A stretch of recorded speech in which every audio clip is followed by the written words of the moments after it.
We are doing transformation of functions. ठीक है, ये फंक्शंस का एक सब टॉपिक है ट्रांसफॉर्मेशन।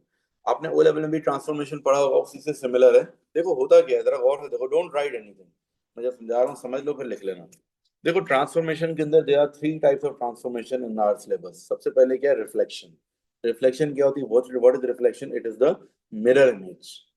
ठीक है, दूसरी चीज है ट्रांसलेशन। ट्रांसलेशन क्या होता है, ट्रांसलेशन में सिर्फ जगह चेंज होती है, ना शेप चेंज होता है, ना साइज चेंज होता है, ना रिफ्लेक्शन होती है। सिर्फ एक जगह से उठा के कहीं और प्लेस कर दिया जाता है पूरे ग्राफ को या पूरा ऑब्जेक्ट को। और तीसरा है स्ट्रेच। स्ट्रेच में क्या होता है, साइज इज इंक्रीज हॉरिजॉन्टली और वर्टिकली। स्ट्रेच क्या होता है, खींचना। जैसे कि मैं कहता हूँ ये जो चीज है मेरा, ये एक ऑब्जेक्ट है, अगर एक रेक्टेंगल है, अगर मैं इसको स्ट्रेच करता हूँ, देखो ये एक रेक्टेंगल है, अगर मैं इस रेक्टेंगल को स्ट्रेच करता हूँ, स्ट्रेच मतलब यूं यूं भी स्ट्रेच हो सकता है, हॉरिजॉन्टली भी, और वर्टिकली भी हो सकता है। अगर मैं हॉरिजॉन्टली स्ट्रेच करता हूँ कैसा हो जाएगा, ये ऐसा हो जाएगा। वर्टिकली स्ट्रेच करूंगा तो ये ऐसा हो सकता है, और दोनों तरफ स्ट्रेच करूँ तो फिर बड़ी बड़ी फिगर बन जाएगी। उसको फिर एनलार्जमेंट कहते हैं, एनलार्जमेंट हो जाती है टू वे स्ट्रेच अगर हो जाए तो। लेकिन हमारे सिलेबस में जो है ना वो एनलार्जमेंट नहीं है, स्ट्रेच ही है। एनलार्जमेंट ओ लेवल में चाहिए, यहाँ पर एनलार्जमेंट नहीं है, यहाँ पर स्ट्रेच है। तो stretch can be one way और टू वे, अगर टू वे भी होगा तो स्ट्रेच ही बोलेंगे। ठीक है, मतलब टू वे स्ट्रेच कह देंगे उसको, एनलार्जमेंट को। अच्छा, अब होता क्या,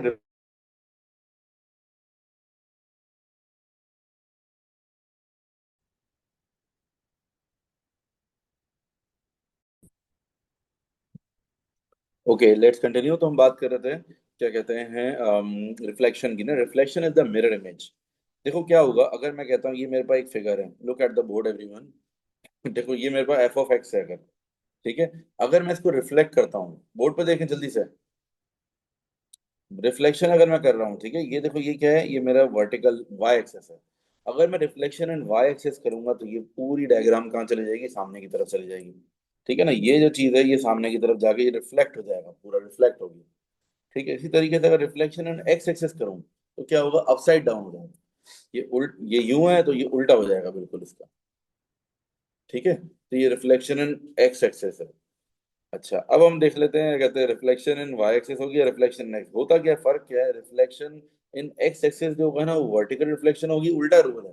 रिफ्लेक्शन इन एक्स एक्सिस में vertical reflection, reflection in Y axis में हॉरिजॉन्टल रिफ्लेक्शन। ठीक है, तो क्या होगा, एफ ऑफ एक्स है, ये क्या हो जाएगा, F minus f of x हो जाएगा। और हॉरिजॉन्टल रिफ्लेक्शन में क्या, एफ ऑफ एक्स क्या होगा, एफ ऑफ माइनस एक्स। इन दोनों में फर्क है, बस ये याद रखना है आप। एफ ऑफ एक्स जो है f of minus x minus f of x, और f of x is equals f of minus x. अच्छा भाई, अब क्या है, ट्रांसलेशन। ट्रांसलेशन की बात कर रहे थे हम। तो ट्रांसलेशन में देखो क्या हो रहा है, there are two types of translation, एक हॉरिजॉन्टल ट्रांसलेशन होती है और एक वर्टिकल होती है। ठीक है, ये ए बी क्या है, ये कॉलम वेक्टर है, ट्रांसलेशन वेक्टर कहलाता है ये। अगर मैं कहता हूँ कि भाई कहते हैं ट्रांसलेशन, जैसे फॉर एग्जांपल ये 2 3 है, ठीक है ना, तो ये ऊपर वाली हॉरिजॉन्टल एक्स कोऑर्डिनेट हो गई ट्रांसलेशन का, और ये वर्टिकल वाई एक्सिस हो गया, वाई कोऑर्डिनेट हो गया। अब रूल ये है कि जो हॉरिजॉन्टल वाला जो होता है उसमें क्या होता है, एफ ऑफ एक्स है ना, वो कन्वर्ट होके क्या हो जाएगा, एफ ऑफ एक्स माइनस है। और वर्टिकल में क्या है, एफ ऑफ एक्स है ना, तो F of X plus B. देखो फर्क क्या है, कि वर्टिकल होगा तो वो एफ ऑफ एक्स के बाहर होगा, और हॉरिजॉन्टल होगा तो वो ब्रैकेट के अंदर होगा। लेकिन हॉरिजॉन्टल में एक और बात क्या है, कि नेगेटिव लग जाएगा साइन। वर्टिकल में ये रूल नहीं है, वर्टिकल में क्या है कि ये प्लस है तो प्लस ही होगा, ये खुद नेगेटिव वैल्यू होगी तो नेगेटिव है। हॉरिजॉन्टल में क्या, साइन चेंज करना है, ये पॉजिटिव है लेकिन हमने माइनस ए रखा। अगर ये माइनस ए होता तो यहाँ पर प्लस ए आता। इसी तरीके से अगर हॉरिजॉन्टल और वर्टिकल दोनों में दोनों है तो क्या हो जाएगा, एक्स माइनस ए और प्लस बी। ये रूल है। अगर इसकी एग्जांपल हम देख लें, इसकी एग्जांपल ये हो सकती है कि अगर मैं कहता हूँ कि भाई ये है एफ ऑफ एक्स है हमारे पास, और ट्रांसलेशन वेक्टर 2 3 दिया हुआ है, तो क्या बन जाएगा, एफ ऑफ एक्स माइनस 2 और प्लस 3। ठीक है, ये -2 जो है हॉरिजॉन्टल हो गया और ये वर्टिकल हो गया।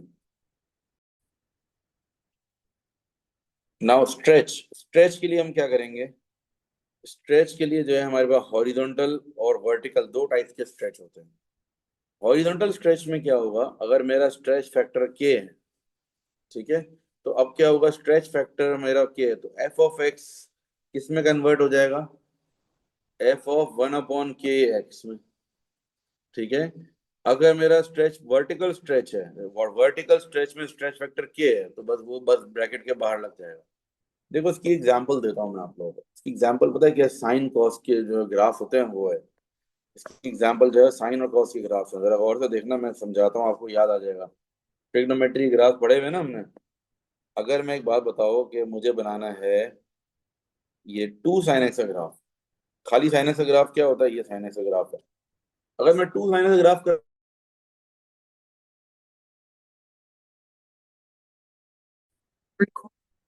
ओके, तो हम बात कर रहे थे साइन एक्स की ना। साइन एक्स का जो ग्राफ होता है वो हमारा, अगर फॉर एग्जांपल ये साइन एक्स का ग्राफ है, तो 2 sin x का ग्राफ कैसा होगा, वर्टिकल स्ट्रेच हो जाएगा, देखो 2, और ये क्या हो जाएगा, -2। इस तरीके से हो जाएगा, ठीक है ना, 2 sin x का ग्राफ, 2 और -2। तो अब ये है, क्या कहते हैं, आप ये देखोगे कि जो वर्टिकल स्ट्रेच होता है ना, उसके अंदर क्या होगा, वर्टिकल स्ट्रेच में जो है कहते हैं आपके पास आ जाएगा यहाँ पर अगर बाहर आ जाएगा वो फिर, ठीक है ना, फंक्शन के बाहर आ जाएगा। जैसे कि साइन एक्स है तो 2 sin x हो गया। लेकिन अगर हॉरिजॉन्टल स्ट्रेच होगा तो हॉरिजॉन्टल में क्या आएगा, अंदर आएगा। लेकिन हॉरिजॉन्टल में एक और मसला है कि वो 1/, होकर आएगा, रेसिप्रोकल आएगा। जैसे कि मैं एक बात कर रहा हूँ कि अगर मैं कहता हूँ कि भाई sin 2x है, जब sin 2x का ग्राफ बनाते हैं तो कैसा बनता है, वो ग्राफ छोटा हो जाता है, बड़ा हो जाता है, छोटा हो जाता है ना। मतलब साइन, मतलब यानी कि हॉरिजॉन्टल स्ट्रेच में क्या होगा, जो स्ट्रेच फैक्टर होगा उसका रेसिप्रोकल जो है वो अप्लाई होगा। अगर 2 है तो 1/2 अप्लाई होगा, यानी कि छोटा हो जाएगा। 3 है तो 1/3 अप्लाई होगा। देखें जरा, ये हम जब लेते हैं sin 2x, तो sin 2x का ग्राफ जो है वो इंस्टेड ऑफ एक्सपैंडिंग वो और छोटा हो जाता है। कि मतलब ये मुझे पता है, तो ये मैं मुझे ये पता है कि भाई ये इतने ही हिस्से में 2 बार ग्राफ बन जाएगा,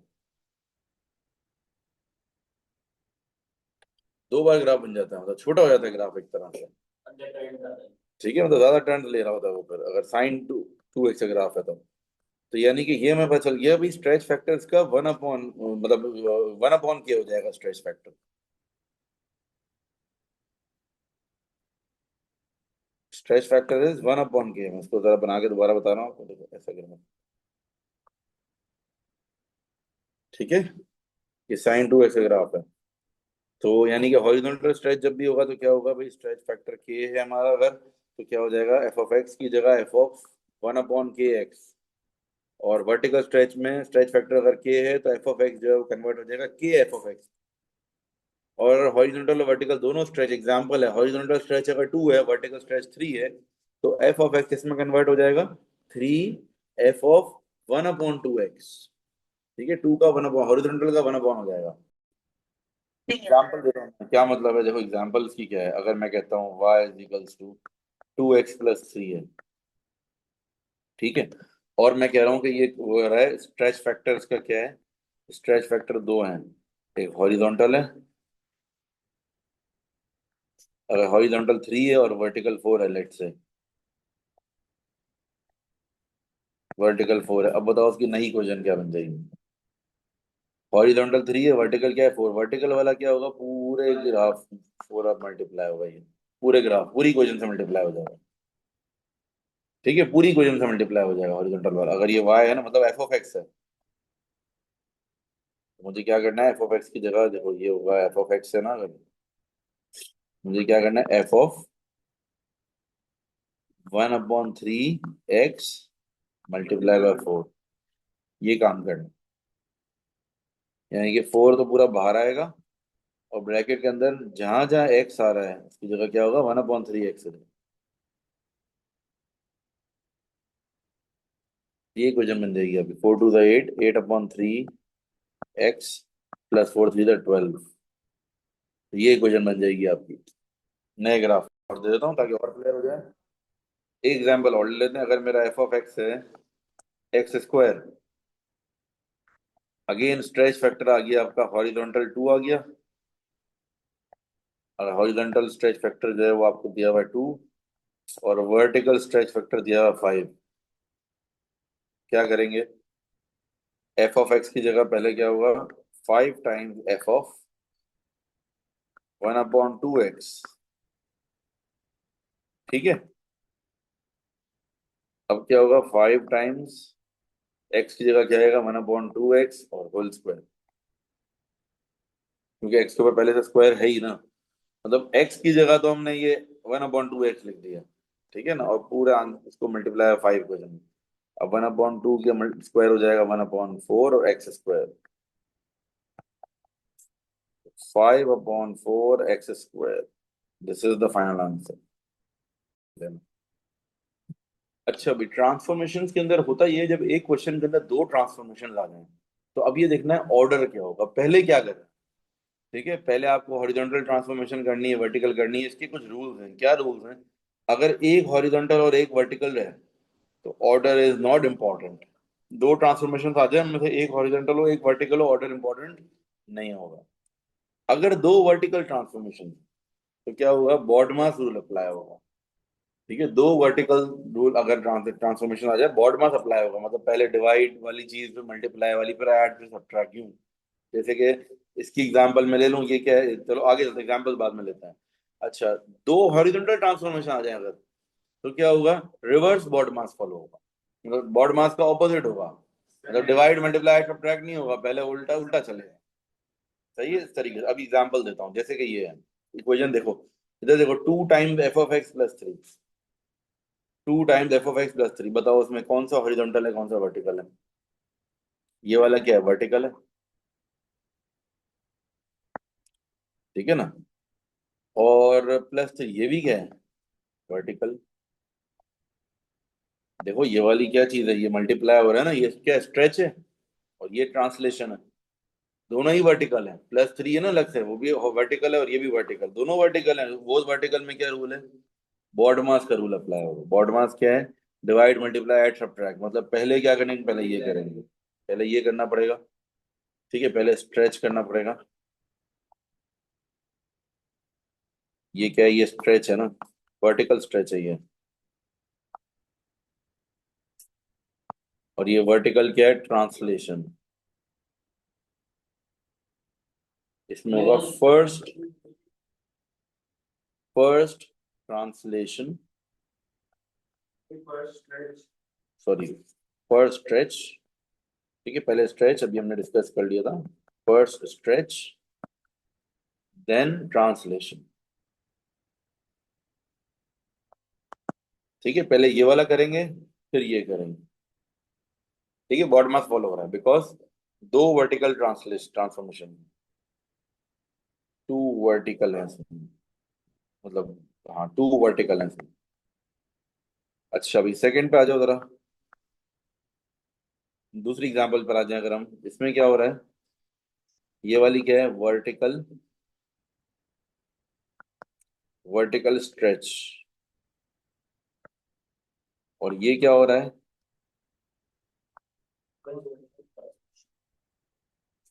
horizontal,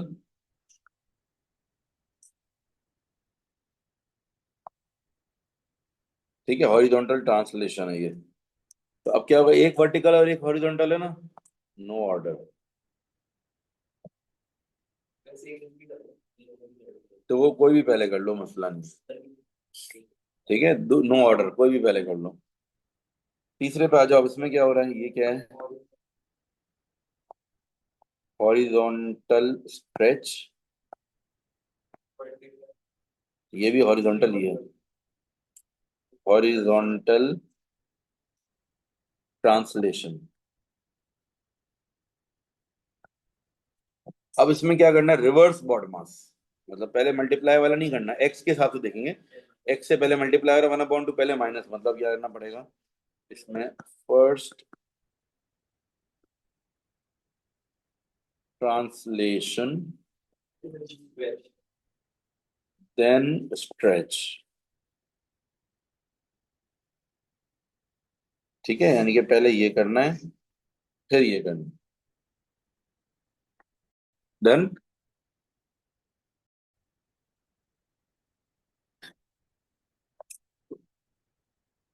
the graph of y is equals to f of x is transformed to the graph of y is equals to 3 minus f of x. Describe fully in correct order the two transformations that have been combined. बताओ कौन कौन सी transformation combined हुई है, उनको order बताना है। 3 - f(x), पहले तो ये एक बात बताओ, ये 3 है ना, इसका मतलब ये तो ट्रांसलेशन है।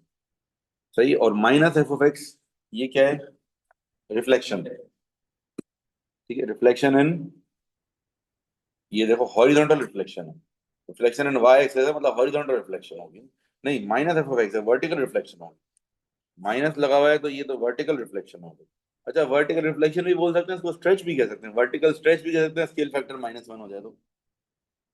है ना, वर्टिकल रिफ्लेक्शन भी कह सकते हैं, या स्ट्रेच फैक्टर -1 कह दें तो बात एक ही है। ठीक है, पीछे दोनों में दोनों ऑप्शन होंगे मार्किंग सीम में। ठीक है, अब आप ये देखोगे कि भाई ये वाला क्या है, के बाद है वर्टिकल, वर्टिकल रिफ्लेक्शन। और आपके पास क्या है? Vertical translation, vertical translation. दोनों वर्टिकल है ना, जब दो वर्टिकल होंगे तो क्या रूल है, बॉटम अप्लाई होता है, मतलब पहले ये होगा और बाद में ये होगा फिर। ठीक है, पहले रिफ्लेक्शन होगी, ठीक है, देन ट्रांसलेशन होगी। Question number 5, the graph of y is equals to f of x is transformed to the graph of y is equals to 2f of x minus 1. Describe fully two single transformations which have been combined to give the resulting transformation. कौन कौन सी दो transformation हो रही है इसमें बताएं। देखें, सबसे पहले तो क्या है, ये 2f(x), बाहर 2 लगा हुआ है, इसका मतलब ये क्या है, वर्टिकल। एक तो हो रही है वर्टिकल,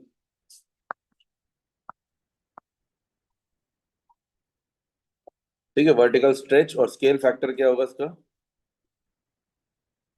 एक बात तो ये हो गई, दूसरी क्या है। अच्छा, इन्होंने एक बात बताओ, इन्होंने ऑर्डर पूछा है आपसे? ऑर्डर नहीं पूछा, तो इसका मतलब है एक वर्टिकल और एक हॉरिजॉन्टल होनी चाहिए, एक हिंट दे रहा हूँ मैं आपको। ऑर्डर नहीं पूछा ना, तो कहीं से भी ऑर्डर में करो। और दूसरी क्या है, f(x-1), वैसे भी नजर आ रहा है वो हॉरिजॉन्टल ट्रांसलेशन है।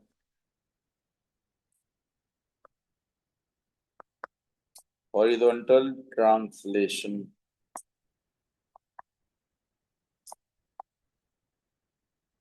स्केल फैक्टर क्या होगा आपका, 1 0, मतलब वो जो है ट्रांसलेशन वेक्टर। एक्स में एक एक कंपोनेंट चलना है, वाई में कुछ नहीं चलना।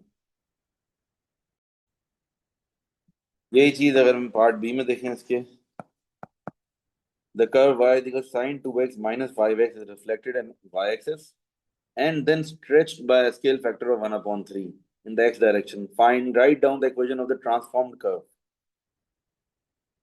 ये क्या है, पहले reflected in Y axis, Y axis में रिफ्लेक्शन करोगे तो क्या हो जाएगा, ये -1 से मल्टीप्लाई हो जाएगा,